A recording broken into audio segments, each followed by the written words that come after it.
It really has been all up the right-hand side.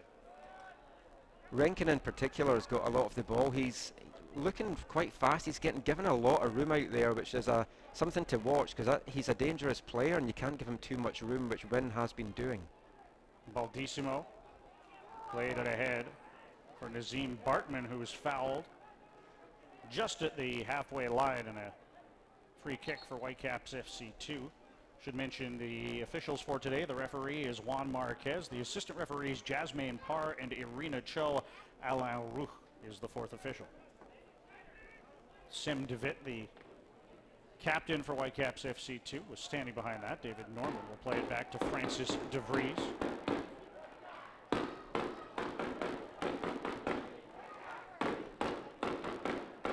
DeVitt with the ball forward. Bartman couldn't rise to control that, and the Sounders will play out from the back. And Bartman scored his first professional goal last week in the draw. And he's a guy that he's always been a prolific goal scorer at college. He was touted very, very highly, expected to go in the first round of the draft or high in the second. Caps eventually picked him up in the fourth round. His South African status obviously having a lot to do with that. Rankin again. Received the ball from Nana Sinkum, trying to get a cross in, and pounds it off Declan Wynn and out for a throw-in rather than a corner kick.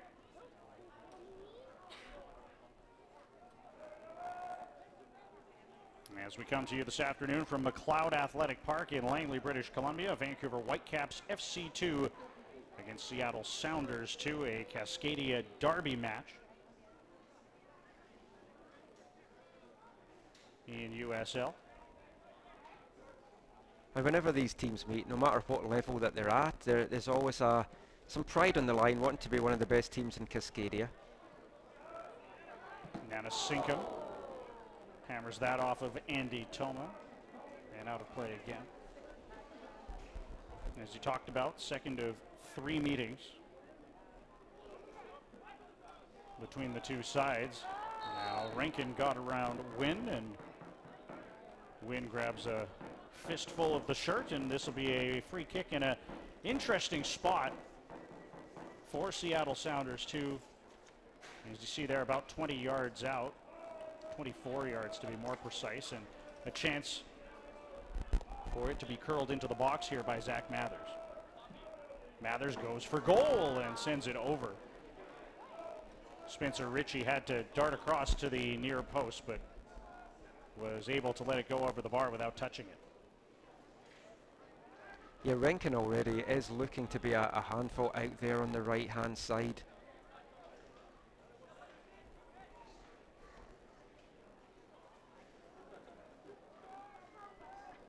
The 23-year-old Zambian was actually born Charles Bimbe. As the Sounders get forward, and Francis De Vries there to see off the danger. As I was saying, Charles Rankin, originally Charles Bimbe, but moved to the United States in 2003 and was adopted by the Rankin family in Illinois. Actually spent some time at the Whitecaps Academy. Now playing for Sounders 2. Irvin Parra, the man we mentioned off the top, in possession on that far side. Now it's rolled back into the defensive half. Ray Sari in midfield. Long ball. Nana Sinkum again, the right back getting forward. Plays it infield. Here's Mathers. Edge of the area. Keeps possession. Again for Nana Sinkum. Watched closely by Declan Wynn. Tries to curl it in. Wynn does well to block that away. Nana Sinkum sticking with it and will earn a corner kick. The first of the match here in the 10th minute. Still scoreless. Vancouver Whitecaps FC 2 and Seattle Sounders 2. And Nana Sinkum's a player that Seattle's having a lot of look at this season. He's the only ever present so far in the Sounders lineup. 16th appearance on the year. He also has 3 goals and 2 assists from that right back slot. It is going to be Mathers on the corner kick. 23-year-old Texan with a good ball into the box, and there was a chance for a free header there for Sam Rogers. He couldn't connect with it though, and the Whitecaps maybe have a chance to hit on the break. Meyer Bevan back into midfield. Nice ball over the top by Baldissimo. A little bit heavy though, and Nazim Bartman wasn't going to have a chance to get to that. It's going to be interesting to see how Baldissimo fits back into playing at this level. Dropped down to play with the under-18s last week in Indiana in the USSDA playoffs. Played in all 3 games in the same team alongside his brother Michael. Unfortunately, a bad result in the end put the under-18s out, but Whitecaps under-16s going through, playing their quarter-final against Seattle this coming Thursday. 7 starts and 10 appearances for Baldissimo, the 19-year-old from Burnaby, British Columbia, in USL this year. And playing in a holding midfield role this afternoon. You see him there in the middle of the park alongside David Norman.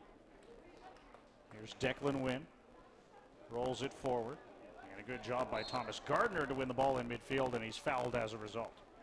Gardner had a really good game last week, got into a lot of attacking positions, had the chance to get a couple of goals, just it wasn't happening for him. We've seen how good he is coming through the residency program. He's always been a really highly touted player, and again he's starting to be one of these players that's finding his feet now at this level. DeVries again. Long ball forward, headed on by Toma, and here's a chance for Meyer Bevan to get forward, but off his line was Brian Meredith. Reacting quickly, and it was a vital reaction with Bevan, who, as you said, does have a nose for the net, as it were, bearing in on goal. Yeah, Bevan, he's come here. I had a chat with him a couple of weeks ago, just after he arrived back after being away with New Zealand, and he's really hungry. He came here with the sole purpose of earning an MLS contract, and he knows he has to show at this level what he's got. He's a product of the Nike Academy, and so is David Akam at Chicago Fire, and if the Whitecaps can get a player like Akam and Bevan, that would be fantastic for them.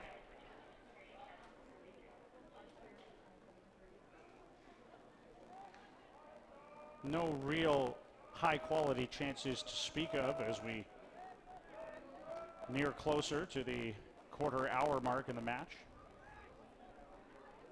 Sounders, I would say, have had the majority of the possession, and Zach Mathers did go for goal off a free kick, but otherwise the Whitecaps have defended well, albeit early still. Yeah, Nana Sinkam's getting a lot of room out here on the right as well. Declan Wynn seems to be getting sucked a lot into the centre here. Here's Mathers looking to cut infield. David Norman Jr. back with a nice challenge, and now Meyer Bevan in possession again. Bevan infield for Norman. Dances out of trouble. And the Whitecaps will settle things down. Long ball by DeVitt looking for Bevan, who made a nice run forward. He's had a couple of good runs so far this afternoon, just not getting the delivery that he's been looking for, but he's hungry, he's eager, and he's getting in some good positions. If the Whitecaps can find him, then he definitely looks like the guy that can make something happen for this team today. It was Rodriga El, the 19-year-old Cameroonian center back, with the critical header there to prevent Bevan from sneaking in on goal alone. Here's El again up the right side. Nana Sinkum to his right. We'll pass it nicely infield for Para into the area, looking to cut onto his left foot. Baldissimo there to clear the danger. It ends up back with him though. Baldissimo. Ahead for Andy Toma. Now it's back for DeVries. Rolls it back to Ritchie, who had to react quickly. DeVries under some pressure there. Dangerous ball back to Ritchie, but Ritchie doing well to clear the danger and set a Caps move up here. Norman with a long ball. Toma will take that down on the near side. Loses possession, and now Rankin called for a foul as Toma goes to ground. Baldissimo with the ball again. Declan Wynn for Andy Toma. Again for Wynn. And now Baldissimo. Soccer fans, Nike is an official sponsor of the USL. For more information, visit NikeSoccer.com. 16th minute at McLeod Athletic Park in beautiful Langley, British Columbia. 0-0 to this point in the match. healthy looking crowd in here today as well. Always good to see. They've been drawing some good crowds out here in Langley this season, and the local population is definitely getting behind this team, and it's always nice to see that. Lovely day for a match as well, and to get out and celebrate Canada's 150th birthday. Of course, it is Canada Day, July the 1st today. You see a lot of red and white in the stands on the near side, although you can't see them on the wide shot there at the moment. I'm just trying to work out how the wind is blowing. It seems to be quite a swirling wind because the corner flags are all flying in different directions here. So that might have an input into how this game's going to get played as the game goes on a little bit. It does help, particularly on a hot day like this, that the wind does whip through. It'll prevent it from really overheating the players like we saw a week ago out at UBC. Yeah, that was, as a pale Scot, that wasn't a great afternoon last week, I have to say. Now here's Gardner, forward on the right side. Caden Chun sneaking forward as well. But that pass didn't connect. Nicely cut out by Baldissimo, and he goes in. Is he going to be booked here as he won the ball, but caught the Seattle player as well? I mean, the Baldissimo, all three of the brothers have been known as they've come through the residency program for their hard tackling. It's something I've enjoyed watching for a number of years now, and it's in the modern game it's kind of tough because you're not getting away with that. Picking up the booking there, Baldissimo, and he's got a long way to go now to try and keep his head and make sure he doesn't fly into another one. And as we had another look at the challenge there, and good to see that nothing more is going to come of that. I believe that's Riley Grant that went down under the challenge. Or I think Baldissimo did pick the booking up there. He did, yes. He was shown the yellow, so goes into the book. The first player this afternoon to do so. I'll correct myself. That was Shandon Hopiau, who is now back to his feet and forward in the attack. Sim DeVitt watched closely by Zach Mathers. Bit of a miss kick there from DeVitt, giving Seattle a chance for a throw in here. In the attacking third, no less.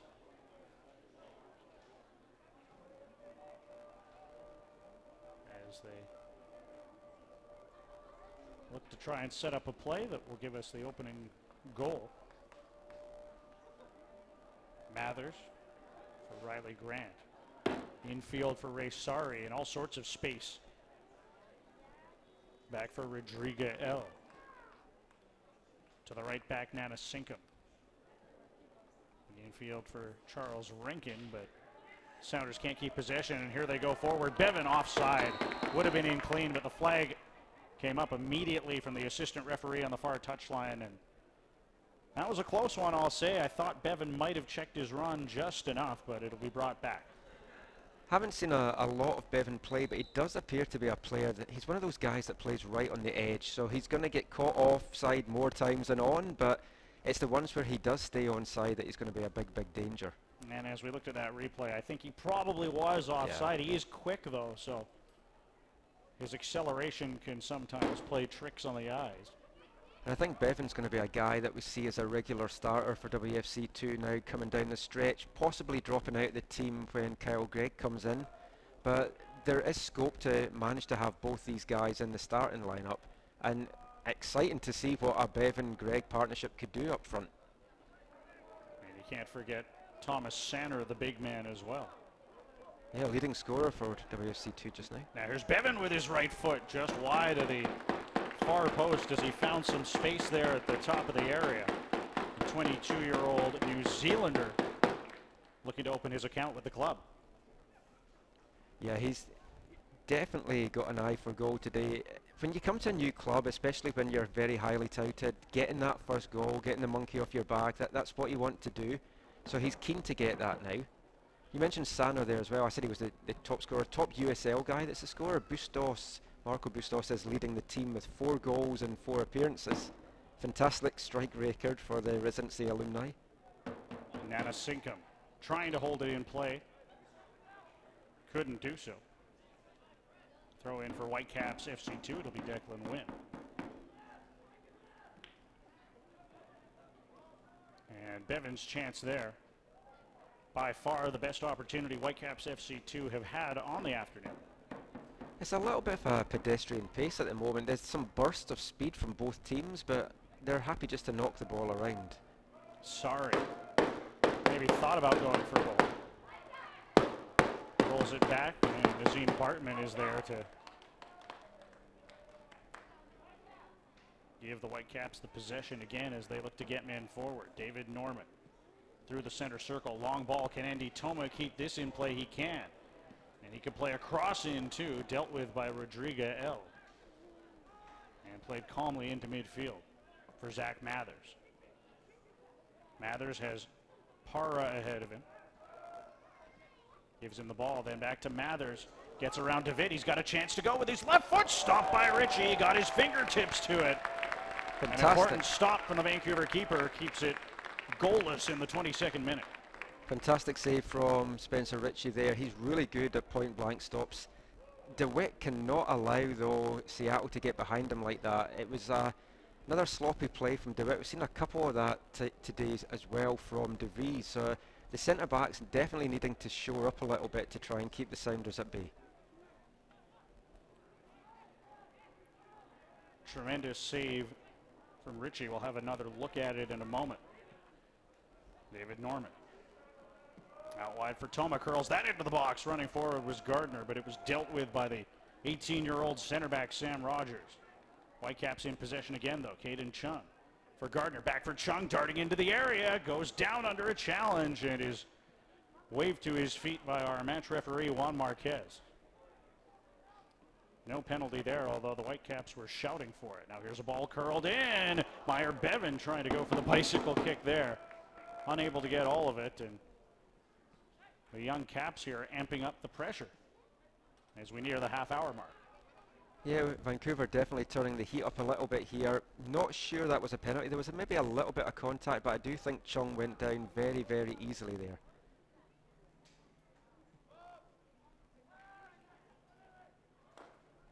Andy Toma has really impressed me today out here in the left wing. He's whipped some beautiful balls into the box. Brought in to the team for a little bit of experience. He's still only 24, but this is his 3rd USL season. Played with Timbers 2 for the last 2 years. Seemed a little bit of a surprising addition at first when he was brought in. We're just seeing the replay now of Seattle's chance, and fantastic save by Spencer Ritchie. Mentioning Toma, he scored his only goal of the season in the 3-0 win over Seattle back on April the 8th. That was a game that also saw Declan Wynn open his account for Whitecaps 2 with a stunning goal, possibly one of the goals of the season for this WFC2 side.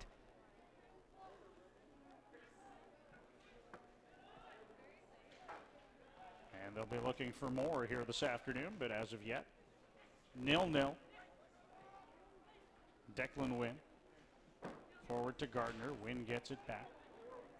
A little bit of interplay there between Gardner and Wynn, and now Sem DeWitt will bring it forward. DeWitt, right-footed ball towards Gardner, and out to claim it is Brian Meredith. Keeper wearing the captain's armband for Sounders 2 this afternoon, as they look to use the pace of Rankin down the right side, but Declan Wynn is able to see off that pressure. Fans in the grandstand certainly getting a close-up view of all the action. All Whitecaps good breaks are coming up the left wing, all Sounders are coming up the right. Now errant pass from Bevan, and here's Rankin infield for Mathers. And a bit of a healthy challenge there from Sem DeWitt, who has something to say to the referee, but this is going to be a free kick and in a good spot too, about 30 or 29 yards away from goal, right towards the middle of the park. And we saw Mathers go for goal off a set piece once already this afternoon. Could it be a chance for him to do it again? Definitely a hard tackle by DeWitt, who I loved how he pointed up at the scoreboard there. VAR's not in play yet, but it was a hard tackle. It looked a little bit clumsy, and I think whenever you come over the ball like that, most of the times referees are going to give a foul against you. So it will be Para and Mathers standing behind this. Rogers back there as well. And only 4 players forward for Sounders too. You have to think that could mean that they'll go for goal here. It will be Para with his right foot just a couple of feet over the bar. And nothing that troubles Spencer Ritchie on that occasion. Dipping free kick, a few more yards back, he would possibly have got that on target, but yeah, Ritchie untroubled there. Another look at it here. Just didn't dip down for it. And it remains goalless at McLeod Athletic Park. DeVries, diagonal ball towards Bartman. Headed away by the left back Riley Grant. Whitecaps win the ball in the middle of the park. DeVries.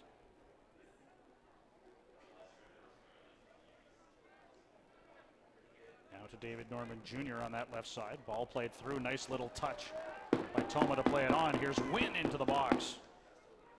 Cross didn't find anyone. Bevan was in the vicinity, but it was never going to reach him, and now it'll be a goal kick. Yeah, a weak cross in from Wynn, but a lovely little flick on from Toma, who's all over this left side of the pitch at the moment. And you kind of feel that if anything's going to happen for the Whitecaps, it's going to come through Toma to Bevan. They have been 2 of the more lively members of the home side to this point. Well, you could say the same for Nana Sinkum, the right back, and Charles Rankin playing forward on the near side as well. Ball cut out there by Declan Wynn, and he's going to run with it up the near side. Tried to curl it infield. I think that was maybe intended for Bevan. And Rankin's away the other way. Good tackle by David Norman, but he's going to be called for a foul. I think it was possibly for the original nudge by Toma there. As he was running back to try and close down Rankin. Yeah. Quickly taken free kick. And again, it's Nana Sinkum.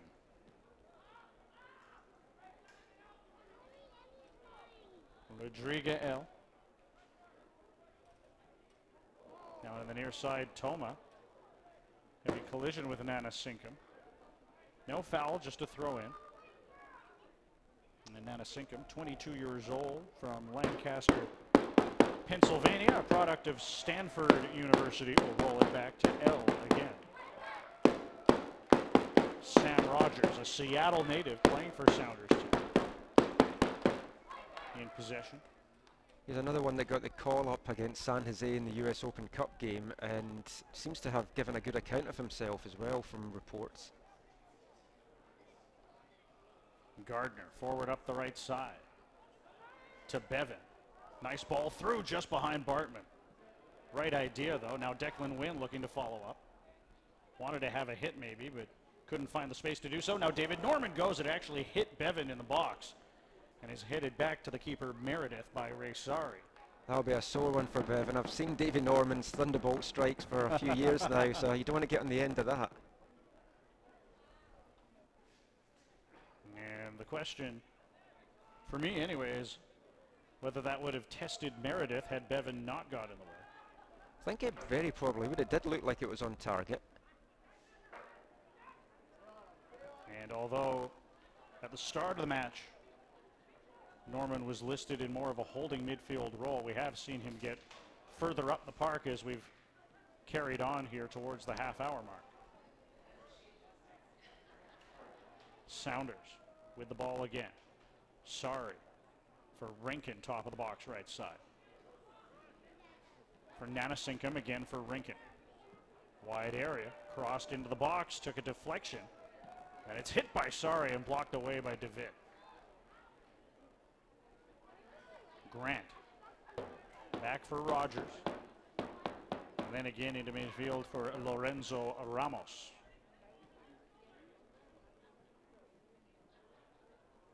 challenge there from Norman. Play will continue, though, with Rankin and Nanasinkum. And their interplay that we've seen back and forth on this right touchline all match. Now there's space up the left side. Here's Hopiau. Curls it into the area. It falls to Mathers, top of the box. Toma back. Gave away possession. Mathers has it again. Crosses in. Headed away by DeVitt. And a volley, and it rolls off a player and in. Oh my word. Ray Sari. Will he get credit for that one? Will it be an own goal? I'm not sure. But Sari's strike, I think, caught DeVitt in the box. Ritchie helpless as it trickled across the goal line, and the visitors lead by a 1-0 in the 31st minute. Not a lot Spencer Ritchie could do there. All came from that bad giveaway from Andy Toma, and we'll just see the ball here, see who it came off. I think it might have been DeVitt. Hard to tell from that look. This should be a better angle as it was struck on the volley from Sari. Didn't get all of it, but whether it came off DeVries or DeVitt, it completely froze Spencer Ritchie. Ritchie going down to his right, looked to have the shot covered, but that deflection, nothing he could do about that at all. It's probably needed a goal for this game to come to life a little bit. So Whitecaps 2 have only been kept off the score sheet twice all season. One in the home opener, or one in the season opener, and then a 0-0 draw at home to Sacramento. So there is goals in this team. And as we get that look again, it was DeVitt that it came off of. As of now, they're crediting it to Sari, and I think it was probably on target. It was the deflection off DeVitt that obviously prevented Ritchie from getting to it, but it should be Sari's goal, and it is his second of the season. It's tough for a defender. There's not really a lot you can do when the ball's coming at you that fast, and DeWitt just couldn't get out the way. But Vancouver will be disappointed that the goal came from more sloppy giveaways in the box, which they've had a few times so far today. And Toma, who we've lauded for his play up the park, obviously involved in the giveaway and the eventual goal at the other end. Yeah, and the Caps just need to regroup now. It's a long, long way still to go in this game. So it is Ray Sari's goal in the 31st minute that opens the scoring this afternoon at McLeod Athletic Park. Seattle Sounders 2 lead by 1-0. Brendan Batchelor and Michael McCall with you here. Thanks for joining us. As Nanasinkum again infield, he's got space. Decides not to hit it, plays it out wide onto the right for Rankin. Back into midfield for Lorenzo Ramos. He'll spray it out across to Riley Grant, the left back. Grant forced to put it out under pressure from Nazim Bartman, and the Whitecaps will try and build from the back as they look for an equalizer. And preferably they'd like to find it before the halftime break. One of the things Seattle's done well in this game so far is that they're getting to the edge of the box fairly easy. But a plus point for Vancouver's point of view is they've managed to not allow them to get many clean shots off, which it was maybe going to take something like a deflection for them to get through this back line. But they're allowing Seattle to get to the edge of their box on far too many occasions. Ball forward towards Toma. And he does a good job of forcing Nanasinkum to play it out. Probably going to see a long throw here from Declan Wynn.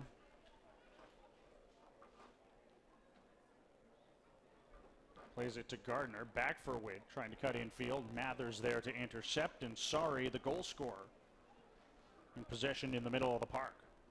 Yeah, shorter throw in from Wynn there. He has got a really good long throw in him, and now he's a little bit out of position, but not punished, thankfully. Rankin unable to hold it in play. He had acres of space to run into had he been able to corral the ball. Instead, the Whitecaps once again with it at the back. DeVitt for Caden Chung, the young Port Coquitlam product.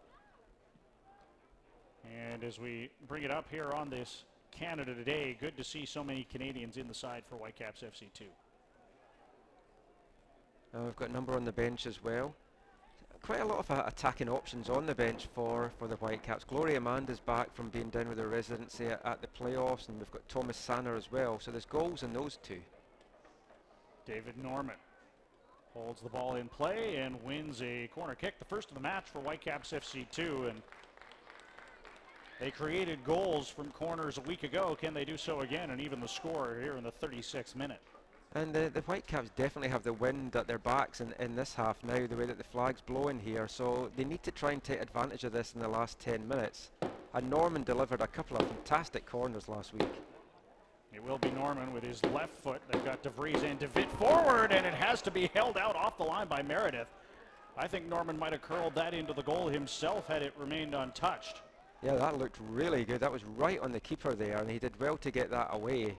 Just watch the replay coming in here. And it could be that wind helping out. I'm not sure if it was Meredith or the defender that was able to get a touch on it, but good on Norman. A great chance from the corner, and sliding in there is David Norman Jr., and he's going to go into the book along with Matthew Baldissimo. And that is another aspect of David Norman's game that we've seen a lot through the years. He's another guy that's a really tough tackler. He's kind of calmed his play down a little bit in the past. He has been, in the recency in particular, quite a few tackles and a couple of sending offs in his career. But he's definitely a guy that can make things happen. He's got a very cultured foot. And he's a player that was involved with the Whitecaps first team in their Canadian Championship squad, made the trip through to Montreal, also was on for the first leg at BC Place as well.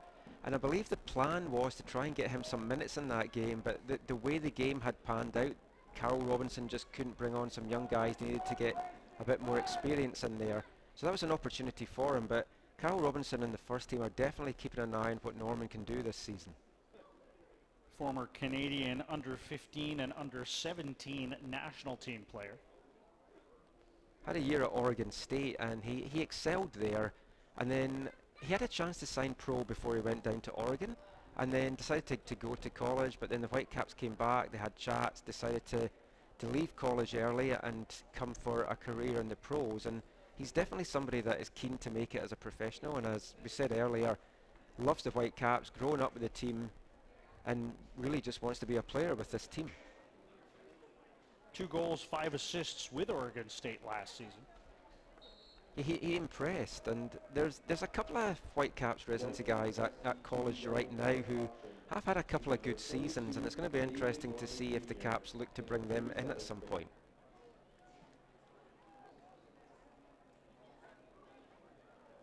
So Norman into the book, Baldissimo already there in terms of yellow cards. Game's getting a little bit stop-start now, which is going to suit Seattle with a 1-goal lead. Vancouver need to try and keep the pace going. It has dropped considerably since the start of the game. We did see them push forward after conceding the goal.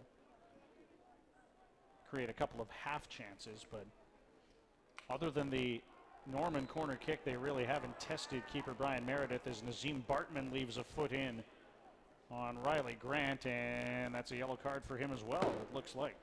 Yeah, the cards are starting to fly now, as are the tackles. Just have a look at this one again. He didn't exactly go right through him. He did go for the ball. The ball was knocked away. He was just unfortunate to catch him there. A little bit unfortunate, I think, to get a yellow for that. It's his first tackle of the game. Didn't really seem that bad a tackle. But it just stops the game, the flow again, and the Whitecaps are just wanting to try and get something back before half-time here. And you also have to wonder whether it changes the approach for Rich Fagan in terms of second half substitutes, now with 3 players in the book. We're going to get another look at this tackle here. Yeah, it was just his pace that took him through. I don't really see a lot in that.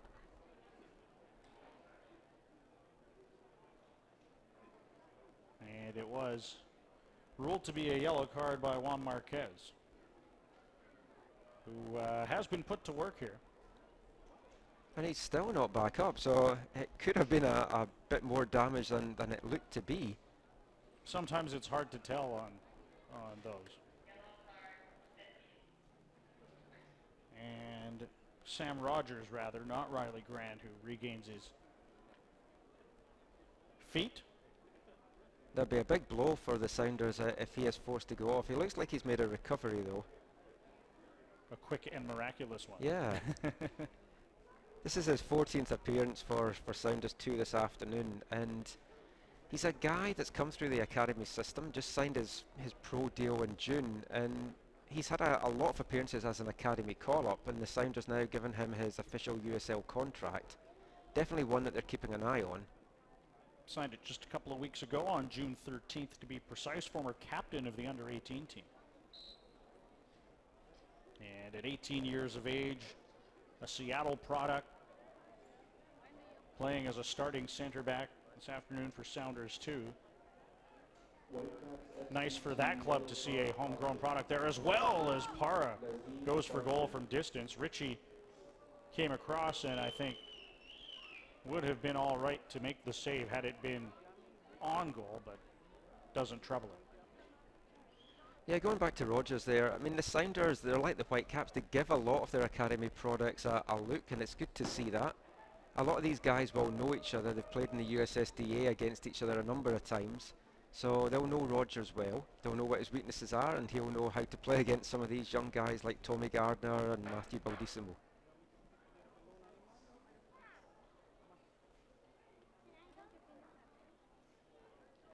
L to take the free kick.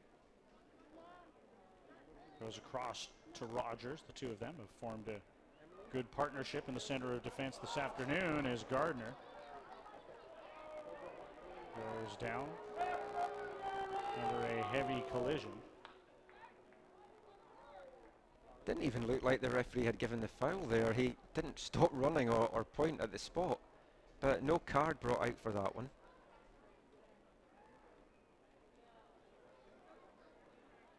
As it looked like Gardner was just trying to protect the ball and the Seattle player ran into him. Now Meyer Bevan called for a foul. Yeah, it's getting choppy now. I think both teams will just be keen to get into half-time, get a chance to regroup, see what Rich Fagan can do to this team. He's not averse to making half-time substitutions. Obviously, the Whitecaps would like a goal before the break, but at the same time, with the stop-start nature and some of the challenges we've seen over the last couple of minutes, might be good just to get there where you sit right now and reevaluate things.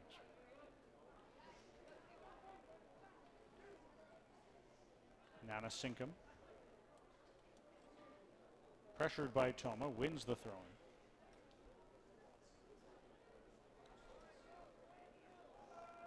Hard for us to tell up here in terms of what the conditions are like at pitch level, but heat could play a factor here as we get near halftime and into the second half. Yeah, the wind is again swirling. It's changing directions quite a lot during this game. Rankin for Nana Sinkin. Short pass, controlled by Para, back for Sari. Scored the only goal of the match back in the 31st minute. That has Sounders 2 ahead. Nana Sinkin again for Rankin as they look to work it up that right side like they have throughout the first half. Para concedes possession to Declan Wynn. Wynn with a long ball forward. Toma unable to get there. L to it first. Now Nana Sinkum. After a couple of attempts, passes through to Lorenzo Ramos. Ball out wide. Can Rankin hold it in? He's rolled offside. Doesn't matter.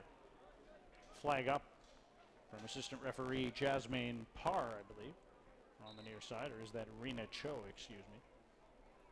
Rankin's got a good bit of pace to him. He's just not had a lot of breaks so far today, but one of the good things that the Whitecaps have done is they've kept Zach Mathers fairly quiet today. He's not really had a sniff and goal. Irvin Parra's had a couple of attempts, but nothing really on target yet to test Spencer Ritchie. So those seem to be the two danger men for Seattle. Vancouver's kept them under control.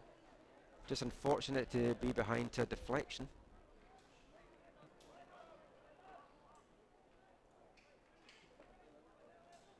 As we have now reached the end of 45 minutes, we'll have 2 to be added on here, as indicated by the fourth official. And the Whitecaps looking to ask questions of the Sounders back line up this left side. Wynn dispossessed, Mathers in midfield. hounded by David Norman Jr., but keeps the ball. Mathers played it back. Rogers plays it off. David Norman Jr. and out.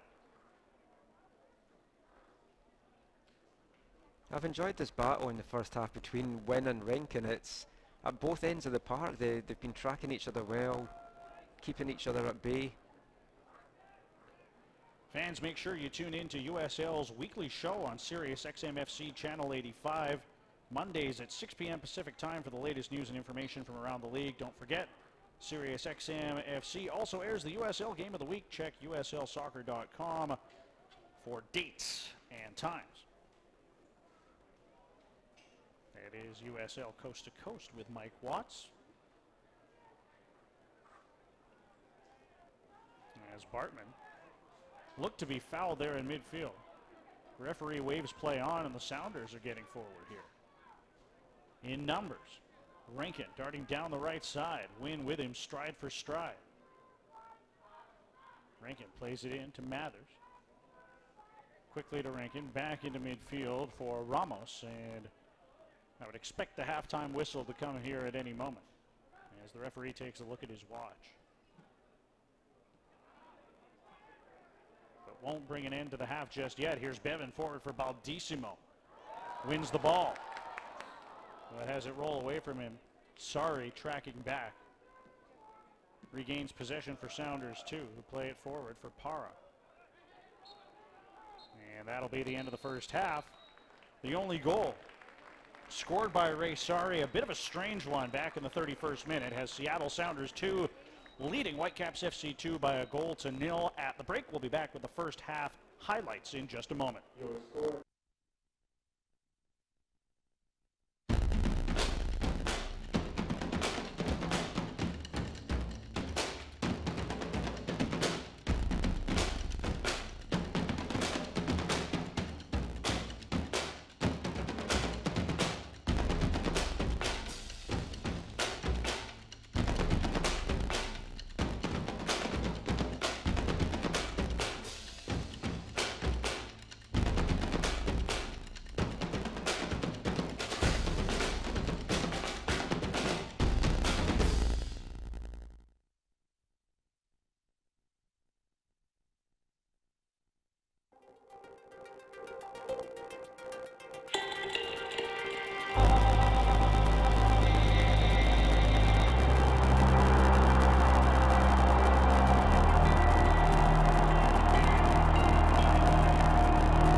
And once you go upstairs, the second level is basically split in two halves. One is the first team half, and then the other is WFC2 and Academy. So it creates a separation and aspirational motivation to move towards the first team side.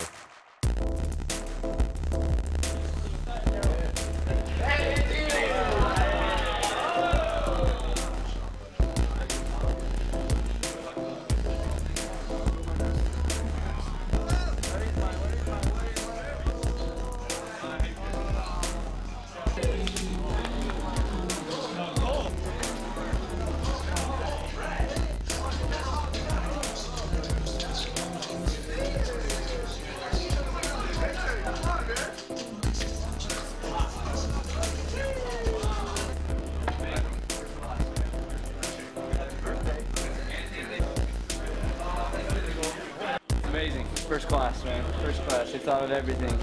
And they put me next to a bunch of these Americans in here, so I might need to change that up. Yo hablo español, so Oh, next to the goalkeeper, that definitely needs to change. Everything is controlled by this locker right here. So every morning you have to come and tell me what needs. Yeah. So far, it's really nice. The locker room's great. The locker room's really good. Definitely surprised me. Definitely surprised. I'm really happy with it. It's a European style with a lot of technology, and obviously for us, how the club is taking care of the players, giving us the tools to step every day in training with everything we need is fantastic.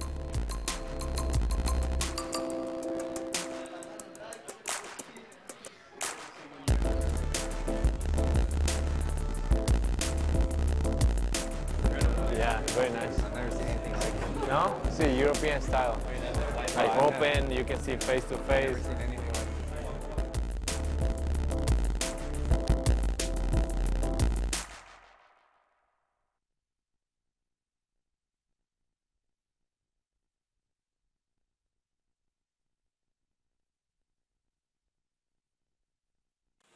It's not always about wins, losses, draws, added time, missed tackles, clearances, possession, rivalries, goals, and assists. Sometimes it's about the people and the stories that shape them. Introducing the official Whitecaps FC podcast, Sideline Stories. In-depth interviews with your favorite Whitecaps players and personalities, hosted by me, Perry Silkowski. Show your ears some love. So nerve-wracking.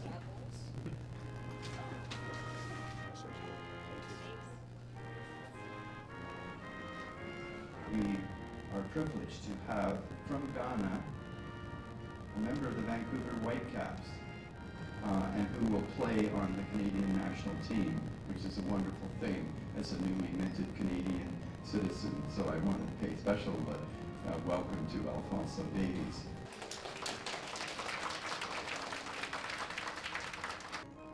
Queen Elizabeth II, Queen of Canada. Really exciting for everybody to see him joining the full men's national team now as a Canadian citizen. So I think we're all very proud of Alfonso. I'm sure his family's very proud. It's something my parents they went through, but they didn't make it. So I'm glad that I could do it for them and do it for the family. Coming to Canada is what we were dreaming as a family to get here.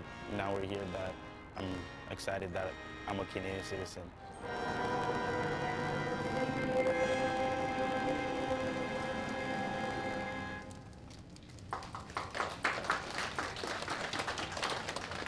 This citizenship ceremony is now closed.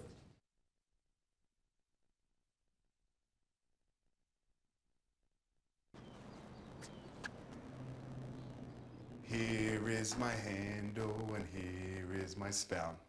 When I get all steamed up, then I shout.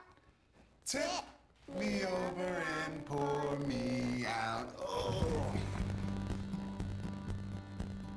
It only takes a moment to make a moment. Cheers. Take time to be a dad today. Look at you. You're at the top of your game. At work or at play, you're unstoppable. Nothing can throw you off track. Oh, hey. She's cute. Nice going, man. Things are going great for you. You've earned a night out. Good drinks, good friends.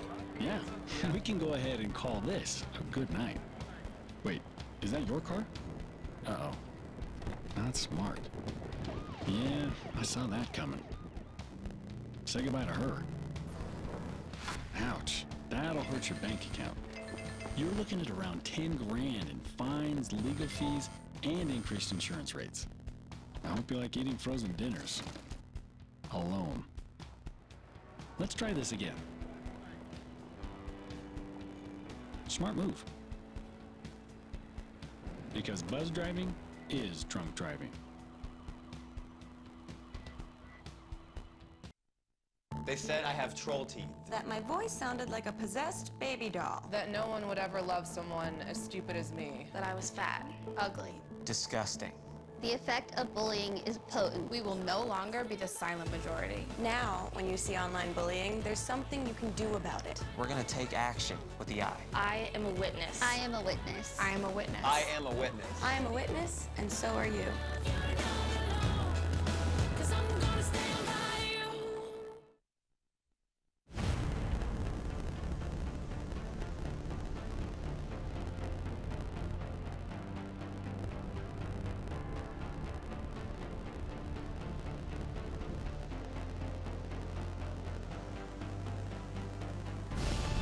We've raised the stakes.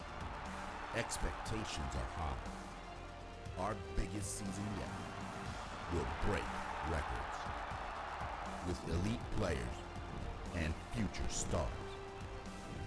Innovative technology and new homes. We're growing the game in our communities and across the nation. Are you ready?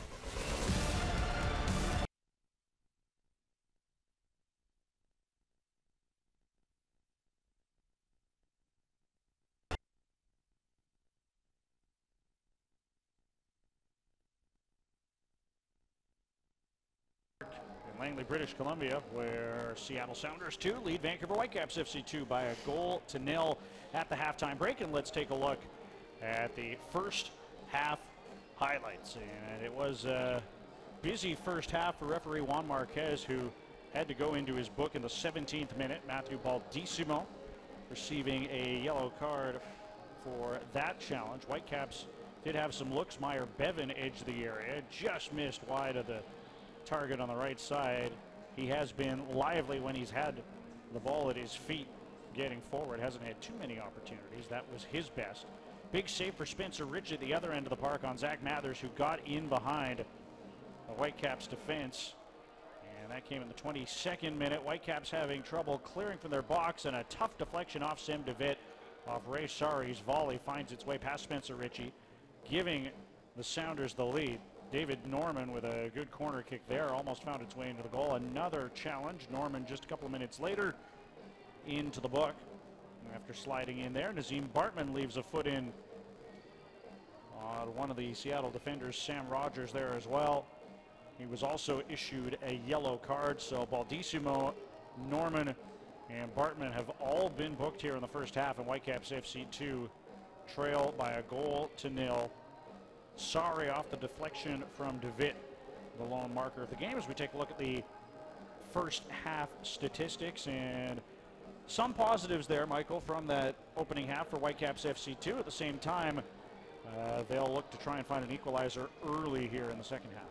Yeah, they've shown in glimpses that they've got players that can trouble this Sounders defence, but their final delivery into the box has just not been there. They need to try and get Bevan in behind the defence a little bit. He looks like the guy that's going to make a lot of things happen for him. Davy Norman impressed me in the first half. Going to have to watch now, though, being on that yellow card. He is a tough tackling midfielder, so he's going to have to watch, as will Matthew Baldissimo. But they need to kind of mix it up a little bit, but the crucial thing for me is just improving that delivery. The big statistic for me there on the screen, no shots on target for Whitecaps FC 2. Obviously, that's going to have to change in the second half. We'll be back with the kickoff for the second 45 minutes from McLeod Athletic Park in just a moment.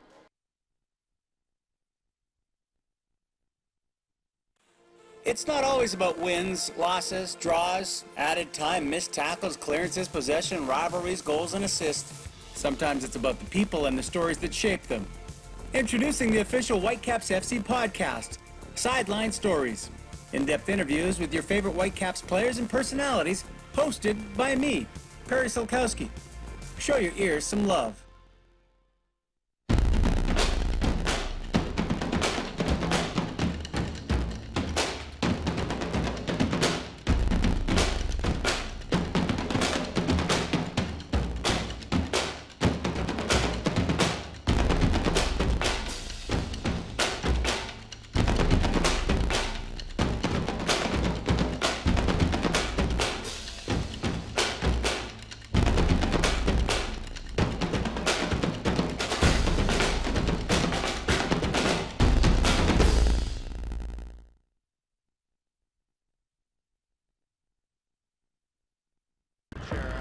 Sidestepping one, keeping possession, and then just poked away by Lorentowicz. Knocked straight back in. It's a chance. It's Waston. Kendall Waston! He stayed up. He stayed with it, and he tucks it away in the luminous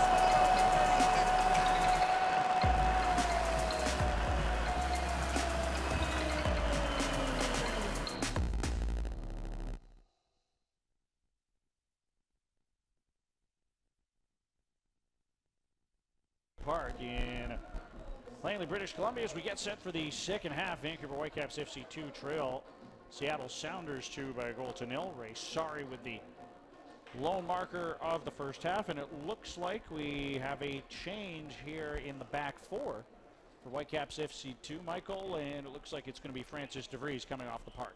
Yeah, it looks like Will Seymour's coming on for DeVries. Can kind of understand it. This is DeVries' first game back. He's been out of action for 6 to 8 weeks now with an injury. It was a torn meniscus, so they're wanting to ease him back gently. He's going to be an important part of this team going down the stretch, so no need to rush him. Will Seymour, very versatile player. We've seen him play in the holding role. We've seen him playing as a centre back. Him and DeWitt have a very good understanding, so that should be a little bit better at the back there. It'll be interesting to see if he does indeed make a like-for-like swap into the back four, or whether they maybe move someone like Baldissimo or Gardner back. I think it would have to be Seymour if they want to go with 4 at the back. They could always go into their 3 at the back formation, which they did a couple of times earlier in the season, to a lot of success as well, but whether you can just suddenly switch it at half-time and go to 3 at the back will be interesting to see. And the way that they've been playing out wide, Seattle, Rankin especially, I think you want to keep a flat back 4 there. So I think we'll see Seymour going beside DeWitt at the back here. Meyer Bevan, the lone striker thus far for Whitecaps FC 2.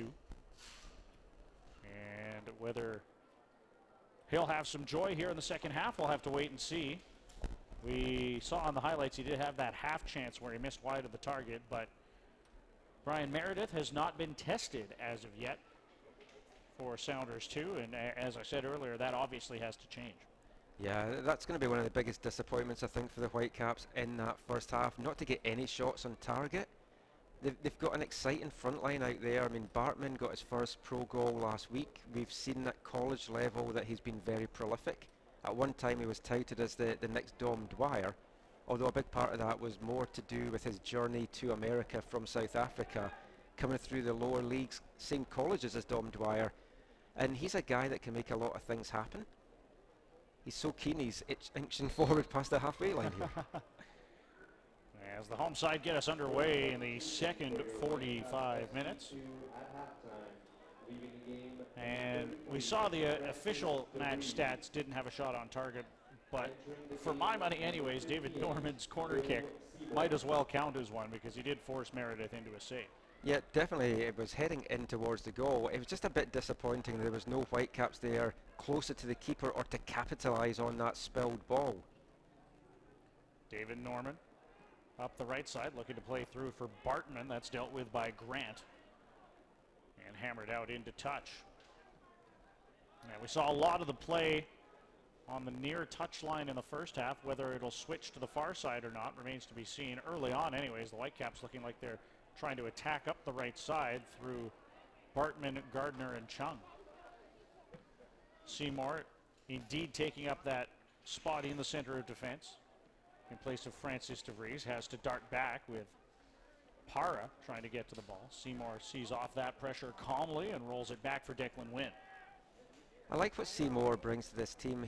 He's an experienced head, and he can play so many different positions, and whenever he does come in, he's very, very trustworthy. It's like very seldomly does he make many mistakes, and DeWitt and him do have a good understanding. Played some of the pre-season games at the back together. His third season with Whitecaps FC 2 for the 25-year-old from Colorado Springs, Will Seymour. Third-round pick of FC Dallas back in the 2015 MLS Super Draft. Made 25 appearances for Whitecaps FC 2 last year, including the 2 playoff victories. So as you said, in the terms of this young club, very experienced. Yeah, and it's one of the things which is lacking with this Whitecaps 2 side. It's a really young team this year. In the first 2 seasons in the league, they've had some experienced heads, Tyler Rosenlund, Kyle Gregg last year. But just now you're looking at Will Seymour, probably the oldest at 25, Sam DeWitt's 21, but captain. But he brings a lot of experience as well, and Andy Toma has been mentioned in the first half. Thomas Gardner towards Meyer Bevan, edge of the area. Plays it back for Matthew Baldissimo. Thought about having a hit and instead plays it out wide. Now it's sent into the box and tipped on by Bevan. Tremendous save by Meredith. They've challenged the keeper now. Meyer Bevan getting some good service in the box and very nearly put the Whitecaps on level terms. Nearly poked that one away. That's the danger that he can be. He's a guy that's good at close range, and they need to get the ball to him more. But I would also, I think, in this half, go more up the right wing, because we know that Bartman can be dangerous. They didn't have a lot of success going up the left in the first half, so I would try and switch it around and try and get Bartman more involved. Grant rolls it forward up that left side. Shandon Hopi out. Tried to play it into the box. Sam DeWitt there to intercept. Spencer Ritchie to roll it forward, and the Whitecaps look to counterattack quickly from the back. David Norman leaves for Nazim Bartman as he was being pressured by Hopiau, trying to close him down. Will Seymour with the ball at his feet. Out onto the left side for Declan Wynn. Seymour with it again. Whitecaps content to keep possession for the moment. I've been watching Bevan at the start of this half. He's very active. He's right on the shoulder of Rogers and moving around the centre-back pairing a lot, trying to get some space, try and make something happen. David Norman looked to have won the ball there. It's called back for a foul, and he has to tread carefully, as do Baldissimo and Bartman, all 3 of them on yellow cards from the first half. If you're wanting to pick 2 Whitecaps players that you don't want to pick up an early card, it would probably be Norman and Baldissimo, just because they're known for their hard tackles. I love the way they play. It's the way I've been brought up to watch football back in Scotland, and to me it's something that's lacking in the modern day game, but unfortunately they are going to have to watch what they do here. And it is a fine line to tread between trying to play your game and, as you mentioned, the game that you've been taught from a young age, and at the same time, very important not to be sent off, particularly when you're down a goal. We did see Dominic Zator earn a red card a week ago at Thunderbird Stadium. At that point, Whitecaps were in a 2-all draw after having clawed back from 1-0 and 2-1 deficits against OKC Energy, and they managed to hold on for the single point. Yeah, it looked like they were in the ascendancy, and I think Zator sending off probably cost them the 3 points. It's hard to say because, I mean, 12 minutes of the game left to go, you don't know how it was going to go, but they were definitely in the ascendancy at that point.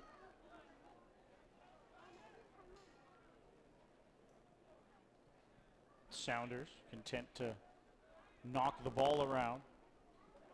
Sorry, the goal scorer, darting into midfield for Lorenzo Ramos. To the right back, Nana Sinkum, back for L. As they work it forward up the right side of the park, Charles Rankin knocks it off Declan Wynn and out for a corner kick. And this pace of play is going to suit Seattle. They don't need to chase the game. They're a goal up. They just have to take it easy, control the middle of the park a little bit.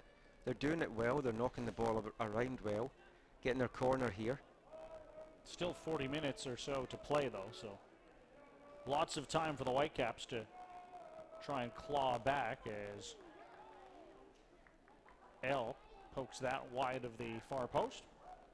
Yeah, it's important they don't give us away a second goal here. 2 goals up against this team, which is strong defensively. It would be a tough ask for them. But there's goals all over this Whitecap side. They just can't afford like sloppy giveaways like that we just see there from David Norman. We talked about the Whitecaps' 3-0 win over Seattle back here in April. Very different game here this afternoon. And sometimes in USL, if you have players going up and down from the first team and changes being made, you can see 2 very different sides in 2 different games against the same team. The thing with this Whitecaps 2 team for the last couple of seasons though is they've always played better when they've not actually had the MLS guys in the team, and it's the core guys that train all week. They seem to have a better understanding, and that's what we've got out there today. So you would expect a little bit more cohesiveness and just understanding between the guys. talked about it last week on the broadcast with David Edgar, but the Whitecaps unveiling their new National Soccer Development Center, which you have to think will have a positive impact not only on the first-team players at the MLS level, but the USL players and the residency players as well. Fantastic facility. Got a tour around it when they opened it, and when you walk into the facility, the first team is down one end, and then the USL players and the residency players, when you go up the corridor, they turn to the left, and it's kind of, your goal is to see, I want to go down that corridor one day. I want to be at the end of that corridor, and for a lot of these guys that have been with the club from as young as 11-year-old and the prospects, they've had their pathway, and now they can actually see a physical pathway from where they are into the first team. Or the case of David Norman Jr. from the age of 9 even. Yeah, there's been a couple of guys. I mean, a lot of these guys have been together now for so many years. Norman, Chung, Baldissimo, Tommy Gardner. They know each other inside out. Rich Fagan knows them inside and out because he's been their coach as they've moved up. He seems to have moved up with them. Bartman with a throw in as the Whitecaps look to get forward into the attacking third. Toma out wide on the left. Gets the ball and holds it in at the byline, wins a corner kick. Good work there as the ball was played into him by Declan Wynn, and David Norman Jr. across again. Second corner kick of the match for Whitecaps FC 2. 2 goals for the Whitecaps last weekend from David Norman corners. I'll be hoping for the same again. He very nearly scored earlier this afternoon as well. You kind of don't see this kind of aerial threat that there perhaps was last week. Both goals coming from headers. Bartman did get one of them. Maybe look for Bevan here to get on the end of this. Outswinging ball with the left foot. Falls to Seymour in the box. He can't strike it. Surrounded by green shirts. Now here's DeVitt with his right foot, and a great stop, fingertips by Brian Meredith. And another corner kick as the Whitecaps ramp up the momentum. Fierce strike there from DeVitt, and he's, for a centre-back, he has got a very cultured foot. I've seen him at training strike some fantastic free kicks, and for a big guy, he's really good with his feet. He's one of the best ball-playing centre-backs in the Whitecaps right now. Here's Norman again. High corner kick headed down by Seymour, blocked away. DeVitt can't get to the loose ball, and Norman has it again. Will he play across it? No, he'll send it forward for DeVitt. He'll send it into the area, headed down, and then a great save again by Meredith, this time Baldissimo. I think Meredith got his hand on that one, or are they going to call it a goal kick here? Maybe Baldissimo just struck it over the bars. It fell right to his foot off the head of Bevan, it looked like, and I don't know, I thought Meredith touched that. To me, he had touched it. I was about to say it was a fantastic save, and just too fast to really see it there. Unless his hand went up towards it and it hit off the bar, which is what I think the referee has given, but from up here, it definitely looked like a fantastic save. Well, they are going to say goal kick, though, so unless there was a foul in the box before. Possibly, but if there wasn't, Meredith will be like, I want that save. Errant goal kick will allow the Whitecaps to get forward again. And they have their tails up at the moment, but it's a run out of play. Again, we'll have a look at it. Good cross in by DeVitt, and might have struck the bar. Yeah, that's a good angle there. I think he was just waving his hand towards it, but it just didn't quite hit his hand. It hit the bar and over. But the closest the Whitecaps have come yet to breaking the deadlock on their side and getting back on level terms. So that should give them some hope. They know that they can get in, they can get some shots. Bevan had the good chance as well. So a better second half so far from WFC2. And as you said, at first blush from our angle, looked to be a tremendous save by Brian Meredith, who has definitely been put to work in the first 15 or so minutes of the second half, much more than he was in the first. Yeah, and the Whitecaps definitely need to do this. You wonder when they might decide to change some things up a bit. They only have Thomas Sanner warming up just now. The rest of the guys just sitting on the bench. So I think Sanner might be somebody that they look to bring in. And you wonder whether it's at the expense of Bevan or whether they change the setup to go with 2 at the front. Well, Bevan can also play out wide if called upon as well. So it could be a case of maybe taking Bartman off. He's just not getting involved in this game. Just they're not getting the ball to him, basically. DeVitt will play out from the back. Ball forward up that left side. Toma tried to bring it down. First touch let him down as well, though. Sorry to Nanasinkum on that right side. Now it's played forward for Irvin Para. Para trying to cut in field. Played it back. And unable to control that was Charles Rankin, and the Whitecaps in possession again. Long ball forward towards Bevan, way out on that left touchline, and wins a throw-in. And Bevan got a little bit of a limp there, so I'm not sure if he's taken a knock from that challenger before, but that's something to keep an eye on. He does still cover a lot of ground all the way over on the left side.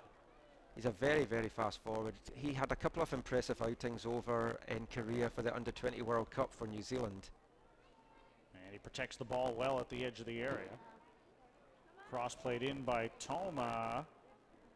Out, and it took a deflection, so this will be another corner kick for David Norman Jr. to try and create something from. Vancouver definitely turning the heat up here, looking to try and get back on level terms. Much better showing in this half, but they have to make these chances pay and try and get on the end of one of these excellent corner kicks from David Norman. Again, it'll be a left-footed out-swinging ball, and fell to ground in the area. No one on the Whitecaps could get a touch on it, and it's cleared away by the Sounders. Vancouver still pushing forward here. If the Caps are going to get all these corners, you have to feel Sanner is going to come on sooner rather than later just to have a big presence in the box. Here's Gardner with some space. Lovely bit of skill at the edge of the area there, unfortunately. I don't know if he was expecting Baldissimo or Bevan to run into that area. No one was there, and it is claimed by Brian Meredith, the keeper. Lovely little back flip there. Freddie Montero-esque from last week to Jordan Harvey.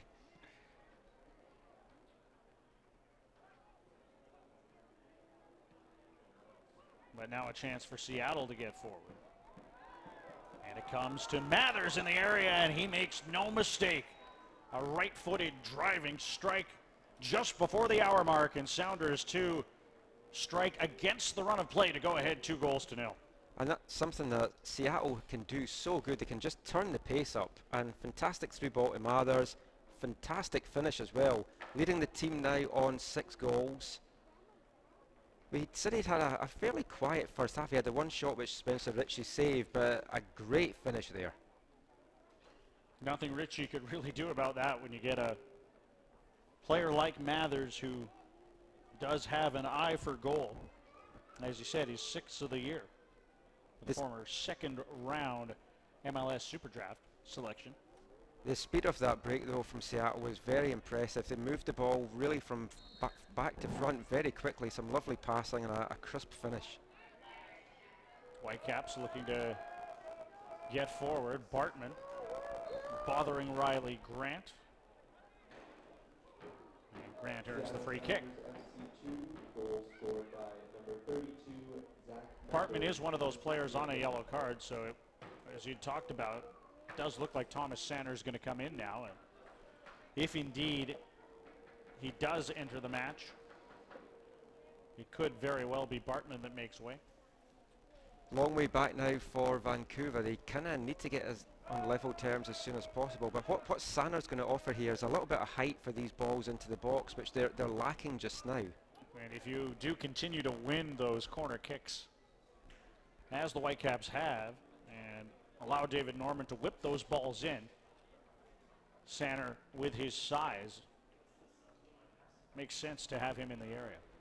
And he plays well at Langley. We've seen him get a few late goals here last season as well.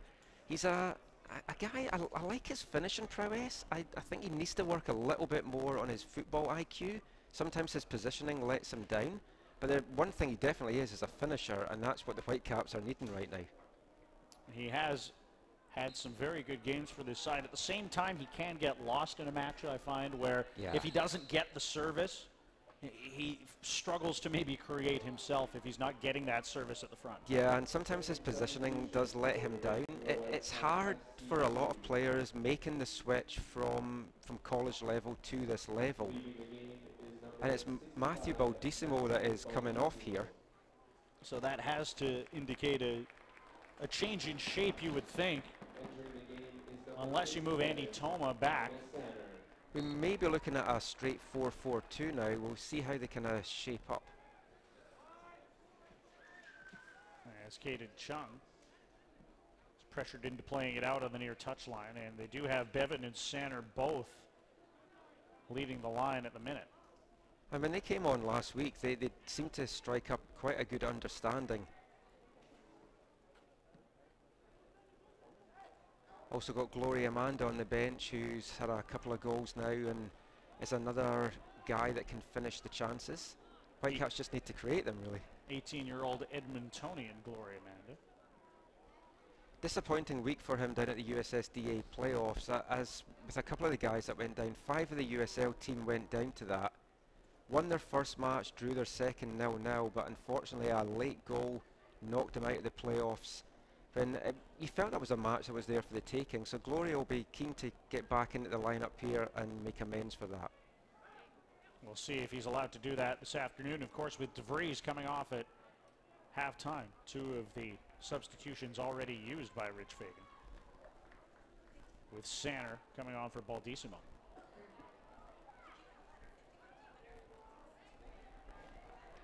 Now a ball forward into the area, and a good left-footed strike over the bar from Declan Wynn.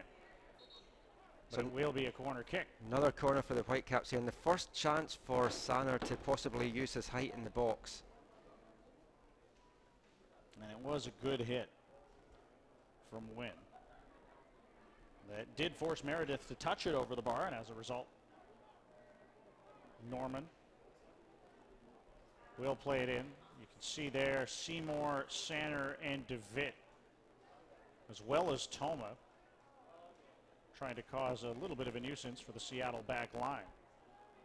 Not enough on that corner kick from David Norman Jr., and the Sounders would look to get forward, although it's played out again. It's part of the problem for the Whitecaps this afternoon. Just the delivery just is not getting past the first Seattle man and giving the forwards much of a chance. Now here's a ball towards center, headed away by L, but falls to Bevan. Looking to knock it out wide for Wynn, but that's called a handball, as it looked like it might have struck him in the forearm as it bounced off the turf. And it'll be a free kick for Sounders too. Now in the 65th minute, if you are just joining us, Seattle goals from Ray Sari in the 31st minute, rather, off a deflection, an unfortunate deflection off Sem DeVitt. Gave Sounders to a first half lead. They added to that just before the hour mark. A confident right-footed strike from Zach Mathers in the area. And you do have the feeling there's more goals in this Seattle Sounders team. They've looked very dangerous. They've just needed a half chance really to cause some danger to Spencer Ritchie. Mathers very nearly scored early on in the match, back in the 22nd minute. Was in alone on Ritchie, who made a very confident save.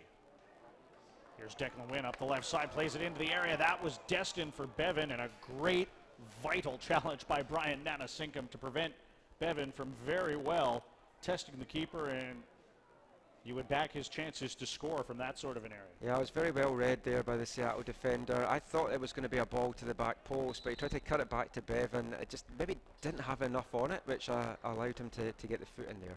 So have another look at it here. And to say that Nanasinkum came to the rescue there, I think, is apt, because Bevan was right there. Meredith was coming out as well, so he was off his goal line if Bevan had had the ball there. As we do see a change here for Seattle Sounders too. That's Zach Mathers going off and David Olson coming on. Sounders FC 2, leading the game number 32, Zach Mathers. Entering the game number 71, David Olson. Olson, a 21-year-old Seattle native. Olsen was one of 8 players called up from the Sounders 2 squad for the USL, for the US Open Cup match midweek. Didn't get on, but it does show that the Sounders are keen to have a look at these guys in competitive action. Sam Rogers, Francesco Narbone, Ray Sari, and Irvin Para were in the starting 11 for that 2-1 loss to San Jose Earthquakes at the Avaya Stadium in San Jose. For the Seattle Sounders FC 2, leaving the game number 88, Ray Sari. And Sari out as well. Number 77, Francisco Narbonne. Francisco Narbonne, who I just mentioned there, the Panamanian, formerly of FC Cincinnati, now into the match too. And the Whitecaps will be glad to see Mathers off. It takes a big attacking threat out of this Sounders 2 team. Seattle probably just happy now just to see out the remaining half of this half. So Vancouver need to try and get something going pretty quickly to get back in this. And that is both goal scorers leaving the match. Sari had his second of the season. Team leading 6th of the year for Mathers. Whitecaps have only been blanked in 2 of the games this year, so you feel that there is a goal here. They're on a 3-game winless streak at the moment. They don't want to make it 4. A number of their defeats this year has just been by a solitary goal. There's not really been any hammerings dished out to them. They've been on the wrong end of a few narrow results, and they don't want this to be another one. Soccer fans, Nike is an official sponsor of the USL. For more information, visit NikeSoccer.com. 69th minute here at McLeod Athletic Park in Langley as Bartman crosses into the area. Sanner couldn't get to it. Bartman regains possession on the near touchline. Infield for David Norman Jr. Quickly played to Thomas Gardner and then back for Will Seymour. Caden Chung looking to get forward up the right side as DeVitt has the ball. Tried to force a pass ahead to Bartman that was knocked away, but Gardner keeps possession. Chung looking to take on the left back Grant, crosses it in, headed away though to Irvin Para. And we featured him as our player to watch for Seattle before this afternoon's contest got underway, and he hasn't really made a big impact on the match, but hasn't had to with some of his teammates in Mathers and Sari stepping up to score the goals. He definitely seems a good prospect. He's dotted about the 4th division in Germany before coming over to the Sounders, so he's got a good pedigree. No goals for him in the last 2 games. This would be 3, but he was the player of the week in the USL in week 11 after a brace and an assist on June 3rd. So we know he can do it. Here's a chance for Toma to get forward. Another good defensive play by Brian Nanasinkum, the right back. Prevented the Whitecaps from getting forward, and now David Norman gets stuck in there and is called for a foul. Another substitution here for Whitecaps FC 2. It's going to be Glory Amanda for Andy Toma. Toma had a good first half. It just really hasn't been in it this half at all, so good to see Amanda on, but that's 3 strikers on now, so it's going to be interesting to see what formation WFC2 head into here. Amanda taking more of a midfield role, possibly might head out in the wing. He does have pace, so that's a good spot for him, and it almost looks like he's ended up in the spot that Nazim Bartman was playing prior, and they've moved Bartman across to the left side.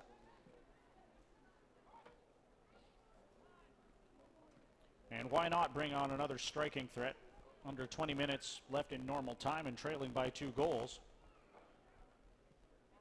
Still trying to work out what formation they're going with. It kind of looks like a 4-4-2 or maybe a 4-1-3-2. Tommy Gardner's playing a little bit deeper.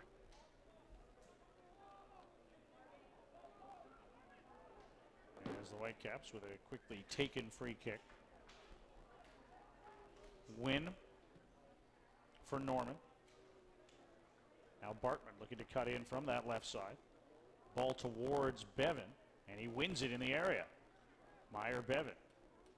Forced out towards the touchline, keeps possession, passes back for Declan Wynn. Now David Norman Jr. Towards Thomas Sanner. He'll head it out wide for Gloria Amanda. Amanda for Caden Chung. Back for Amanda. He's got space. He could have a hit here. He'll play it into the box instead. Headed away calmly by Sam Rogers.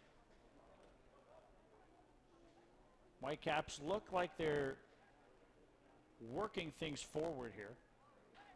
Trying to attack. It's that final delivery though into the box that it's continuing to let them down. Tommy Gardner last week was fantastic and really got involved, but they've struggled to get him involved in this one.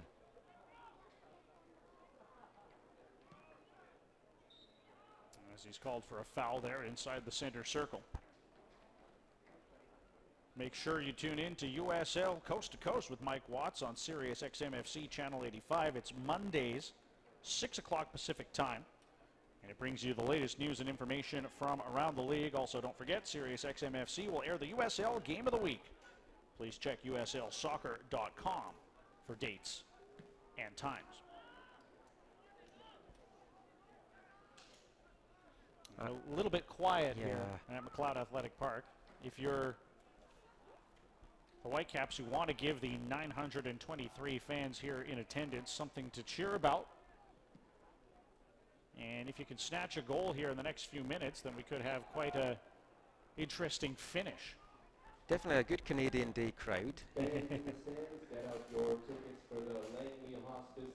A lot of red and white, as I said, on this July the 1st. Glory Amanda. Ball into the box just over the head of Sander. Falls to David Norman. Can he have a hit? Onto his right foot. Forward towards Bevan. Bit of a tight angle. He'll try to roll it back in. Hit it away. Amanda looking to meet it in midfield. Instead, it's Seymour who gets into quite a tussle with Para. I think Norman maybe should have had the shot there. He tried to find Bevan in the box, but he'd made room for himself and the shot was on, and you kind of feel that was maybe the better option for him. Now here's a win with a good run forward. Looked like he might have been fouled by Narbonne, but referee waves play on. DeVitt at the halfway line. Diagonal ball towards Bartman in the area. Rising to head that away was Nanasinkum. Rankin plays it out, and the Whitecaps with a quickly taken throw in. Here's David Norman Jr. with a little bit of space to work with. Rolls it out wide for Declan Wynn. Left-footed cross. Amanda heads it down over the head of Bevan and then knocked away by Nanasinkum. And back to DeVitt at the halfway line, but the Whitecaps with lots of men forward here, creating chances again. As you say, it's that final delivery that's let them down as of yet. Here's Amanda, edge of the area. Lost the ball. And could the counterattack be on for Seattle Sounders too? And this is where they've been so dangerous today, just with these quick breaks up the pitch. Bit of an errant pass from Sam Rogers there. The Whitecaps back in possession. Crowd very animated. I'm not really sure what that was about. As Gardner goes down under a challenge from Olsen. And with about a quarter of an hour remaining. A goal, and a goal very quickly. Is what the doctor has ordered for the Whitecaps. Can they deliver, though? That ball never reached Amanda. And there's a foul as well. The Seattle backline's dealt with everything pretty much that's come in high into the box all afternoon. You kind of feel that Vancouver's best chance now is to try and play the ball more on the deck, because they've had most of their successes when the ball's not been in the air. Although at the same time, now that you have Sander on, you want to try and it's just let him get his head on it. Make sure the ball gets to him, though. It's like it's just not enough on these crosses into the box to find the Whitecaps that are in the box. The service definitely hasn't been where I'm sure Rich Fagan would have liked it to be thus far this afternoon. Another substitution coming up for Seattle shortly. No Whitecaps subs warming up, so you kind of feel Rich Fagan feels this is the team that is going to be trying to have something going with this. As we have seen 3 changes for Whitecaps FC2 now, with Sander and Amanda coming on, as did Seymour at halftime. It is going to be Shandon Hopiau coming off. Do you kind of feel, though, that the team that's on the pitch just now is what Rich Fagan feels is maybe going to be the team that gets them back into this? Looking at what is left in the Whitecaps bench, I don't think we might see any more changes, at least until the Whitecaps maybe get a goal to get back in. And it is going to be an academy striker, Azrael Gonzalez, coming on for Sounders FC2.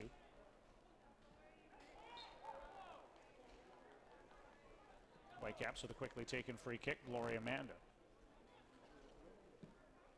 Now David Norman finds Nazim Bartman. Way out on that left flank. And Bartman looking to cut forward. Nice ball out wide. Declan Wynn with some space to get it into the area. To the back post. Sander heads it on. But it doesn't test Ryan Meredith. Right there to clasp it. Needed to either get more on that or towards the back post for someone else to come in. Just not a very powerful header, but at least it's a chance that they've won something in the air, which we haven't seen a lot of in this match. Bit of a difficult angle for Sander to get much more on that header, I think, but you definitely want to try and test the keeper more than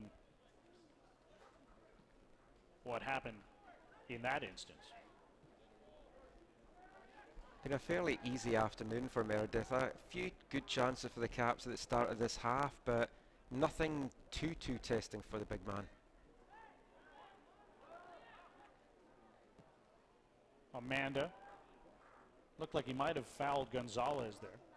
Referee allows play to continue.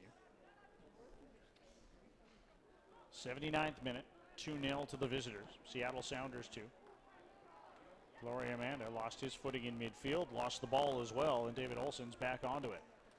For Gonzalez up the left side. Closed down quickly by Caden Chung.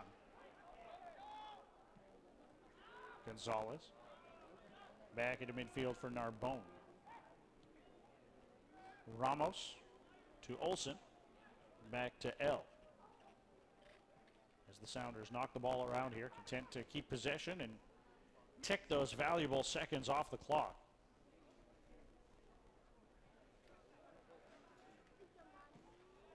Narbonne out wide on the left side for Riley Grant.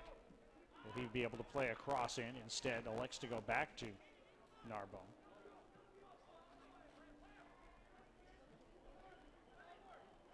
Grant. Olsen plays it off of Chung and out for a throw in again. Chung's getting a little bit isolated out here on the right wing. He's had two men for the last couple of minutes in these attacks, so Gloria Amanda needs to kind of play a better defensive game than he's doing right now, because he's leaving Chung very exposed. David Norman with a long ball towards Meyer Bevan. Don't think he saw it hit the back of his head. Now he'll cut towards the area. Had Sander to his right, elected to keep the ball, loses possession. It was a good run made by Sander as well. You have to think if Bevan had a second crack at that, he would have given it to him. Yeah, disappointing decision making there from the Kiwi. Sander was free to get the ball. Headed away by Chung in the area. Falls to Narbonne in midfield. Thought about having a hit, but instead plays it to Gonzalez, who maybe with a bit of a hopeful attempt at goal, sends it well wide. You can hope that in games to come, once Bevan and Sander have had more of a chance to play together, more time together with training, that there's going to be a bit of a better understanding there. But they need to be more aware of where each other is. That was quite poor from Bevan, decision-making wise. As you have to think Sander would have been clean in at goal, and you would have backed him to score in that sort of a situation as well. And there's been a couple of instances like that this afternoon where this young Whitecaps side will be able to learn from some of the decisions made or decisions not made. It's tough because these guys, they all want to score. Bevan particularly, we talked about his desire to get that first goal for the club, and sometimes that overshadows what should be the best decision. Sander in the box, battling for the ball. Bevan in there as well. Meredith able to clear the danger, but Caden Chung is going to dart forward and send a high cross in towards the back post, but a little bit too much on that one, and it goes out of play. Yeah, Vancouver's starting to cause a few problems in the Seattle box. Bevan and Sander definitely being a menace, and they're having their best success with the ball on the deck. Question is it too little too late? You have to think 8 minutes to go, and there's not going to be a ton of stoppage time, so more that these minutes tick down, the harder it's going to be for the Caps to get back into this.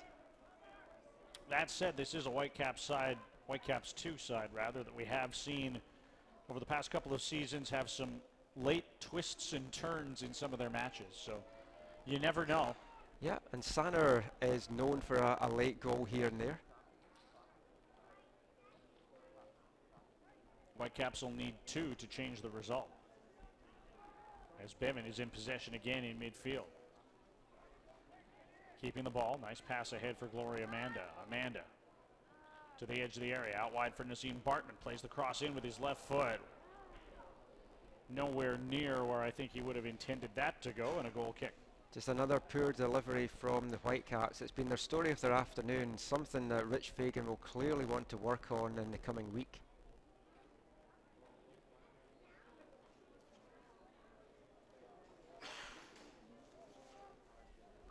Seattle just happy to kill the pace of this game now. To see out these final 7 minutes. Whitecaps FC 2 on the road a week from today. They'll face Colorado Springs Switchbacks FC, rather. Saturday, July 8th. Back home again Wednesday, July 12th to welcome Swope Park Rangers to T-Bird Stadium. That's a bit of a different one. July 12th, a Wednesday. It's going to be a noon kickoff at T-Bird. Yeah, we're used to nooners at the Nat in the summer in Vancouver. Now we've got a nooner at the Bird.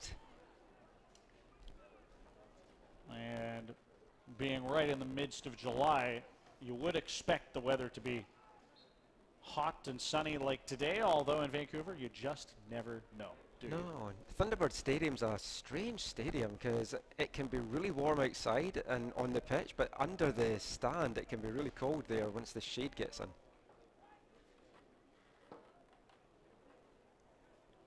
Whitecaps have 2 noon games this summer. They've got another one coming up in August as well. So it's interesting to see them trying different things, trying to get different dynamics into the game, different demographics, hopefully have a good turnout from families for that one. Noon kickoff August 2nd as well, as you mentioned, against Rio Grande Valley FC. Chance for Marco Carducci to come back against his old team and maybe cause a few problems to them.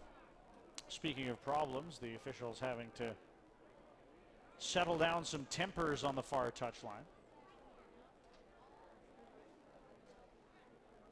Will Seymour having quite an animated chat with match referee Juan Marquez there. Yeah, Seymour's another one of these guys that doesn't hold anything back from tackles, and himself and Bartman involved there. Bartman has to watch being on a yellow card from the first half as well.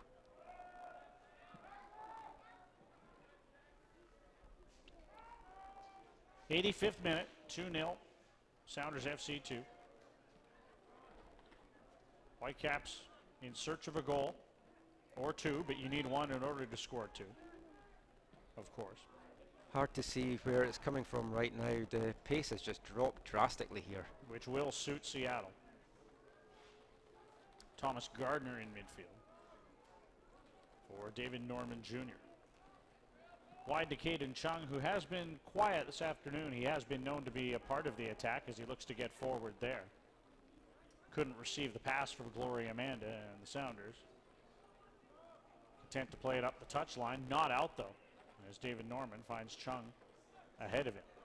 Good run by Chung. He's got some space midfield and a tremendous challenge there from Olsen. Fantastic tackle from Olsen. That was really good to see. Well timed. Not so well timed. Goes in on one of the Seattle players, draws applause from some of the fans in attendance here. As I think that's Para who's taking his time regaining his footing here. I think they're just wanting to see some action on the pitch of any kind right now. And Whitecaps dominated this half with possession and just not done anything with it. And as we saw with the first team last week, 23% possession for Whitecaps, and Minnesota get 2 goals, so it doesn't really matter how much possession you have, it's what you do with it. And the Whitecaps 2 has done nothing with it today. Just a shove in the back there from DeVitt on Para. As frustration, I'm sure, starts to creep in for many of these players, rather, late on.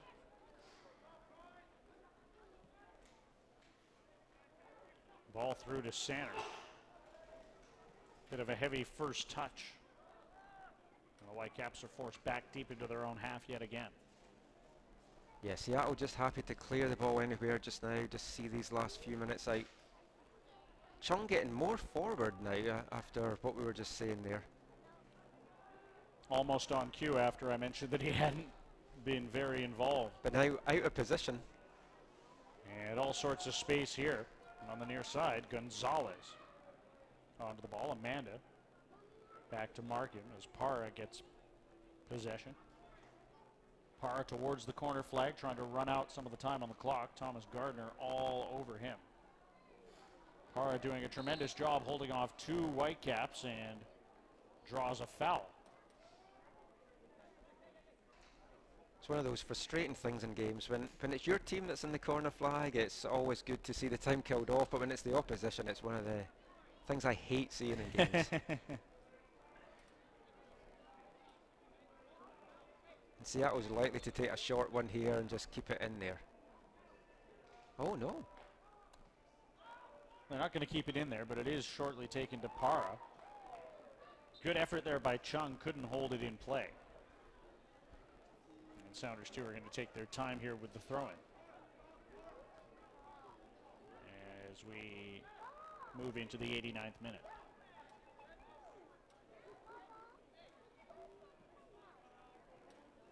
Amanda wins the ball back and plays it forward for Sanner. Whitecaps darting forward. Sanner with Amanda in front of him.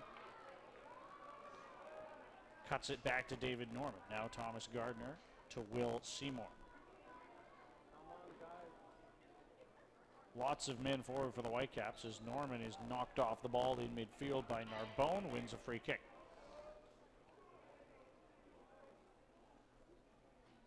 You need to get something going now. I mean, there's still time for a very dramatic comeback, but basically you feel they have to get something from this. Ball forward towards the area by Narbonne, or rather by Norman. Dealt with calmly by Sounders too.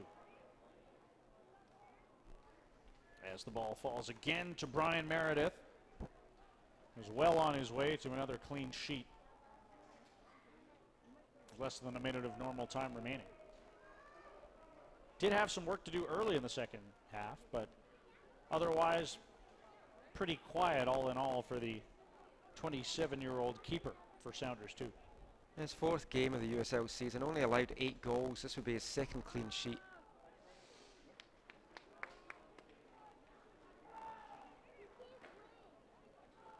Win. Looking for a long ball forward towards Sanner. He does find Sanner, who couldn't do much with the header. And again, it's Olsen. Out wide onto the right side for Rankin. Charles Rankin. Passed it back to the halfway line. The Sounders just holding on to the ball here, killing off the clock. As we see 3 added minutes from the 4th official. The 4th official on the sideline. And near impossible for the Whitecaps to snatch 2 goals back at this point. Yeah, I have to think so. I mean, the best I can maybe hope for is to stop being blanked for the 3rd time this year, but even that's looking a bit of a forlorn hope right now.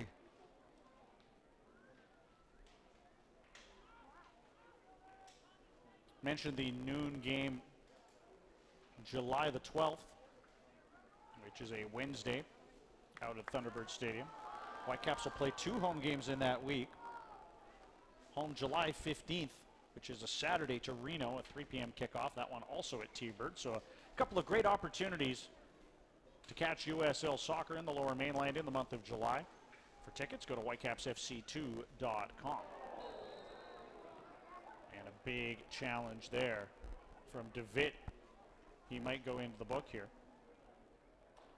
And the next game here at McLeod Athletic Park, LA Galaxy come to town on Sunday, August 27th, 3 p.m. kickoff, so make sure you get out for that one. Whitecaps too will be looking to avenge their season opening 2-0 defeat against LA. As DeVitt was shown a yellow card for that challenge. Not sure exactly from our vantage point which Sounders player it is who's down. Might be Rodrigo L. He hasn't moved very much, just moving his feet a little bit now, but that seemed a really hard collision. And now he's fine. I think that was actually, it was L indeed. Back to his feet now. you just worry when players go down and don't move. You're so used to players rolling about that you know, they're okay. But it's when they actually just lie there and don't move at all, you start to get a little bit worried for them. L appears to be all right. Will be a free kick for Sounders too, and mere seconds remaining in the match this afternoon, you have to think at this point. Ball sent forward and cut out nicely by Seymour, edge of the area. Rinkin up the right side, rolls it out of play for a goal kick. DeVitt, the fourth Whitecap to go into the book this afternoon. It's not really been that dirty a game either for a Cascadian derby, but couple of wild tackles punished in the first half. As Sanner wins that header towards Bevan, tried to flick it on for Amanda, but execution not quite there. As Wynn passes forward for Nazim Bartman. Bartman protecting the ball in midfield for Thomas Gardner. Gardner for Gloria Amanda. Amanda, nice cross in towards Sanner, headed away. It falls for Bevan, who is able to keep possession. Wanted to have a hit, I think. Now pass back for Caden Chung just as he'd run forward, didn't reach him. And try as they might, the Whitecaps can't create the chance that they hope would get them on the board as we get the final whistle to bring a close to this afternoon's proceedings. A confident road victory for Seattle Sounders FC2 by a score of 2 goals to nil rather over Whitecaps FC2. Well-deserved win for Seattle this afternoon. They had their chances, they took it. Difference was in the delivery basically and the clinical finishing by Seattle. Third time now this year that Whitecaps have been held off the score sheet. Rich Fagan's going to be disappointed with that performance. Just not a lot there. Missing a lot of their MLS guys that have played a lot of minutes this year. Ben McKendry and Marco Bustos travelling with the first team to Chicago, although not involved there today. And both of them were a big loss this afternoon, I feel. We'll be back with the final match stats and highlights in a moment after a 2-0 win for Seattle Sounders FC2.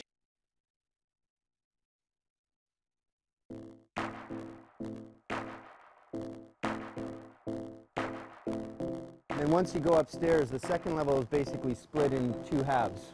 One is the first team half, and then the other is WFC2 and Academy. So it creates a separation and aspirational motivation to move towards the first team side.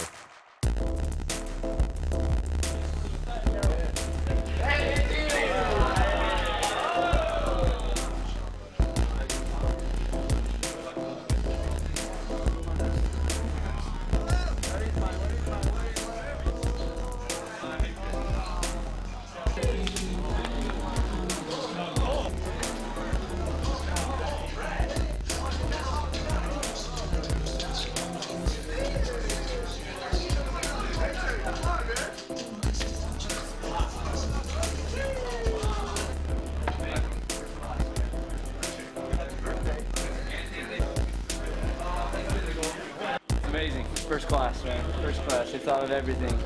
And they put me next to a bunch of these Americans in here, so I might need to change that up. Yo hablo español, so... Oh, next to the goalkeeper, that definitely needs to change. No, everything is controlled by this locker right here.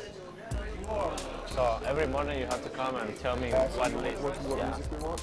So far, it's really nice. The locker room is great. The locker room is really good. It definitely surprised me. Definitely surprised. I'm really happy with it.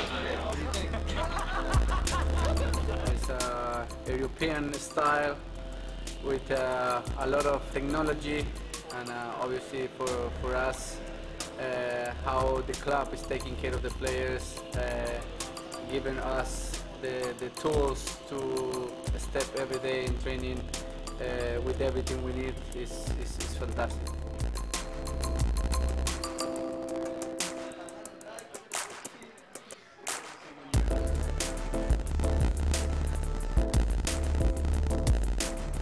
Yeah, very nice. I've never seen anything like it. No? See, European style.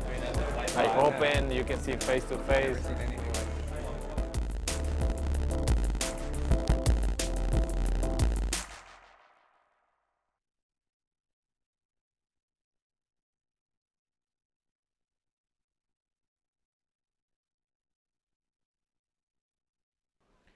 2-0 the final for Seattle Sounders FC2 over Vancouver Whitecaps FC2 this afternoon at McLeod Athletic Park in Langley, as we get a look at the final stats for this afternoon's match. We talked at halftime, Michael, about how the Whitecaps hadn't really created enough shots on target. They get a couple here in the second half, but not enough to break through, and it's a clean sheet for Brian Meredith. Yeah, I mean, 4 shots in that second half to actually lead the match 4-3, but I mean, only 3 shots on target for Seattle, and they buried 2 of them. 60% of the possession for Sounders 2 as well. Tells the story this afternoon as we get into the highlights from the match here today, and it started back in the first half. Whitecaps created a couple of chances early. Meyer Bevan going for goal from the edge of the area, missed wide. Spencer Ritchie had to make an early save on Zach Mathers, who was in alone, getting past the defense, did a good job. Whitecaps did concede, though, a bit of a difficult one to swallow as Sari's volley takes a tough deflection off Sim DeVitt. Ritchie helpless to hold it out. And the visitors had a 1-0 lead in the 31st minute. Whitecaps did create chances at the other end of the park. That was Meredith with a save early on in the second half off a chance. DeVitt forcing Meredith into another save. So the Whitecaps did have opportunities. Matthew Baldissimo in front. Looked like a save to us at first. It did strike the bar. And then the Sounders, after that chance by Baldissimo that you see there, goes off the crossbar. Sounders put the match to bed. Mathers getting in behind a confident right-footed strike. No chance for Spencer Ritchie there.